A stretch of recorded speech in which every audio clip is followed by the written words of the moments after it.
श्री शिवाय नमः दोस्तों, जैसे कि दोस्तों आज सब जानते हो कल है बुधवार का दिन और बुधवार के दिन पड़ रही है पंचमी तिथि। तो दोस्तों बस आपको 5 हरे मूंग के दाने से अचूक उपाय करना है। यदि दोस्तों आप इस उपाय करते हो ना तो जो भी आपकी मनोकामना होगी, चाहे वो धन को लेकर हो, व्यापार को लेकर हो, नौकरी को लेकर हो, या फिर आपके जीवन की कोई अधूरी मनोकामना हो, काफ़ी दिनों से अधूरी पड़ी हो, तो इस उपाय करने से आपकी मनोकामना अवश्य ही पूरी हो जाएगी। साथ ही अगर आपके जीवन में कोई समस्या चल रही है धन को लेकर, कर्ज को लेकर, तो वो समस्या भी आपके जीवन से समाप्त हो जाएगी। पूज्य गुरु जी कथा को सुनकर उपाय को अच्छे समझाने का प्रयास करेंगे। तो आइए दोस्तों जानते हैं उपाय कैसे करना है। दोस्तों पहला जो उपाय है वो है मनोकामना पूर्ति के लिए। यदि आपकी कोई विशेष मनोकामना है धन को लेकर, व्यापार को लेकर, नौकरी को लेकर, तो आप इस उपाय को अवश्य कीजिए। इस उपाय करने के लिए आपको सबसे पहले 1 लोटा जल लेना है तांबे के पात्र में। साथ ही आपको लेने हैं 5 हरे मूंग के दाने। जो आप 5 हरे मूंग के दाने लोगे ना वो खंडित नहीं होने चाहिए, इस बात का ध्यान रखना। अब दोस्तों आपको चले जाना है शिव जी के मंदिर में। शिव जी के मंदिर में जाकर सबसे पहले जो आपके पास 5 हरे मूंग के दाने हैं उनमें से 4 हरे मूंग के दाने आपको 4 स्थानों पर समर्पित करने हैं। सबसे पहला जो दाना है वो आपको गणेश जी के स्थान पर समर्पित करना है। अब दोस्तों आप सबको पता होगा कि शिव जी का जो पूरा परिवार है वो जलाधारी पर विराजमान है। तो गणेश जी का जो स्थान होता है जलाधारी के राइट साइड पर होता है। तो वहाँ पर आपको पहला दाना श्री शिवाय नमः कहते समर्पित कर देना है। और दूसरा हरा मूंग का दाना आपको समर्पित करना है भगवान कार्तिक के स्थान पर। भगवान कार्तिक का जो स्थान होता है दोस्तों वो होता है जलाधारी के लेफ्ट साइड पर। तो वहाँ पर आपको दूसरा हरा मूंग का दाना श्री शिवाय नमः कहते समर्पित कर देना है। अब आपको तीसरा हरा मूंग का दाना समर्पित करना है माता सौसुंदी के स्थान पर। माता सौसुंदी शिव जी की सबसे छोटी और प्रिय पुत्री है। माता सौसुंदी का जो स्थान होता है जलाधारी के बीचों बीच में होता है।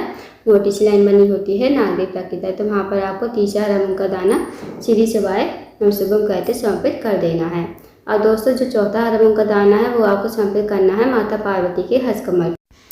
अब दोस्तों माता पार्वती का जो हस्तकमल होता है ना, जहाँ शिवलिंग विराजमान होता है, नीचे आप देखोगे गोल गोल एरिया होता है, वो पूरा का पूरा माता पार्वती का हस्तकमल होता है। तो वहाँ पर आपको चौथा हरा मूंग का दाना श्री शिवाय नमः कहते समर्पित कर देना है। अब दोस्तों आपके पास बचा 1 हरा मूंग का दाना और 1 लोटा जल। 1 हरे मूंग के दाने को आपको लोटे के जल में डाल देना है और थोड़ा थोड़ा जल आपको चारों स्थान पर, सबसे पहले गणेश जी के स्थान पर, फिर भगवान कार्तिक है, फिर माता सुसुंदी, फिर पार्वती माता के हस्तकमल पर।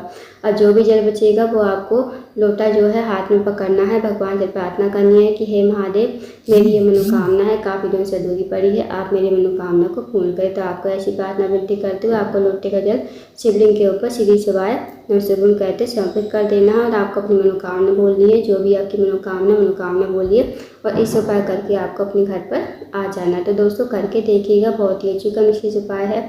इस उपाय के लिए आप करते हो तो जो भी आपकी मनोकामना होगी वो मनोकामना आपकी अवश्य ही पूरी हो जाएगी। अब जानते हैं दोस्तों अगले उपाय के बारे में। दोस्तों अगला जो उपाय है वो है, अगर आपके जीवन में धन की वृद्धि नहीं है, धन की प्राप्ति नहीं है, माता लक्ष्मी का आपके घर में वास नहीं है, माता लक्ष्मी आपसे रूठी हुई है, तो इस उपाय को अवश्य कीजिए। इस उपाय करने के लिए आपको 1 लोटा जल लेना है तांबे के पात्र में। साथ ही आपको लेना है 1 चम्मच शहद। 1 चम्मच शहद को आपको कटोरी में डाल देना है और साथ ही आपको लेनी है 2 लौंग, जो फूल वाली होती है ना, वो आपको लेनी है। अब आपको चले जाना है दोस्तों शिव जी के मंदिर में। इस उपाय को भी आप सुबह से लेकर शाम तक कभी भी कर सकते हो।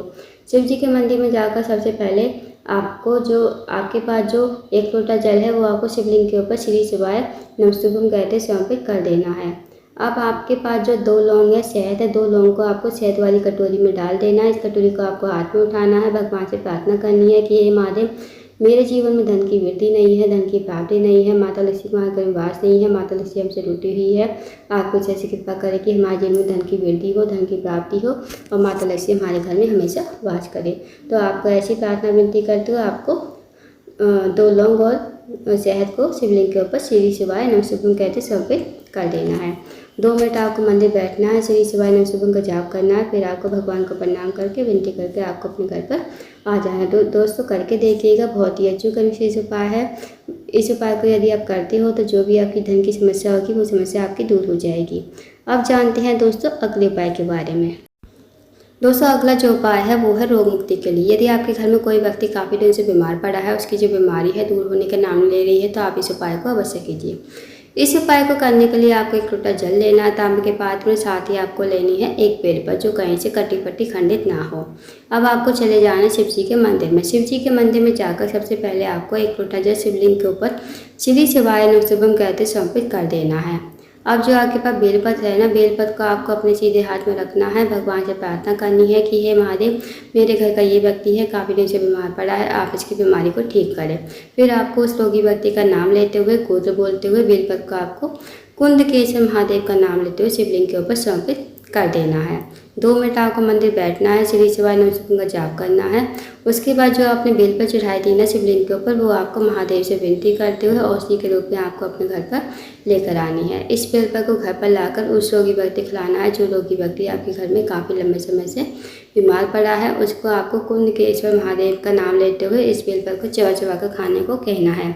यकीन मानिए दोस्तों, जो भी उसकी रोग बीमारी होगी ना, धीरे धीरे ठीक हो जाएगी। तो करके देखिएगा, बहुत ही अचूक विशेष उपाय है। अब जानते हैं दोस्तों अगले उपाय के बारे में। दोस्तों अगला जो उपाय है बहुत ही ज़्यादा विशेष है। अगर आप किसी कार्य के लिए बाहर जाते हो, आपको कार्य में सफलता नहीं मिल पाती है, या फिर आप नौकरी की तैयारी कर रहे हो, नौकरी आपको नहीं मिल पा रही है, तो आप इस उपाय को अवश्य कीजिए। इस उपाय करने के लिए दोस्तों आपको सबसे पहले लेना है एक लोटा जल, साथ ही आपको लेने हैं 2 कनेर के फूल जो पीले कलर के होते हैं ना, वो आपको लेने हैं। अब आपको चले जाना शिव जी के मंदिर में। शिव जी के मंदिर में जाकर सबसे पहले आपको एक लोटा जल शिवलिंग के ऊपर श्री शिवाय नमः शुभम कहते समर्पित कर देना है। उसके बाद जो 2 कनेर के फूल हैं वो आपको अपने हाथ में रखने हैं। भगवान से प्रार्थना करनी है कि हे महादेव, मेरा ये कार्य है, बहुत दिन से अटका हुआ है, आप मेरे कार्य को पूर्ण करें। तो आपको ऐसी प्रार्थना विनती करते हुए आपको कनेर के फूल शिवलिंग के ऊपर समर्पित कर देने श्री शिवाय नमः शुभम कहते हुए। 2 मिनट आपको मंदिर बैठना है, श्री शिवाय नमः शुभम का जाप करना है। फिर आपको भगवान को प्रणाम करके विनती करके आपको अपने घर पर आ जाना है। तो दोस्तों करके देखिएगा, बहुत ही अचूक विशेष उपाय है। इस उपाय को यदि आप करते हो तो जो भी आपकी मनोकामना होगी, जो भी आपका कार्य अटका होगा, वो कार्य आपका पूर्ण हो जाएगा। तो दोस्तों ये थे कुछ विशेष उपाय जो आपको बुधवार के दिन करने हैं। इन उपाय का अवश्य कीजिएगा। अगर आपको जानकारी पसंद आई हो, वीडियो को लाइक करें, शेयर करें, चैनल को जरूर सब्सक्राइब करें, कमेंट बॉक्स में श्री शिवाय नमः शुभम हर महादेव जरूर लिखें।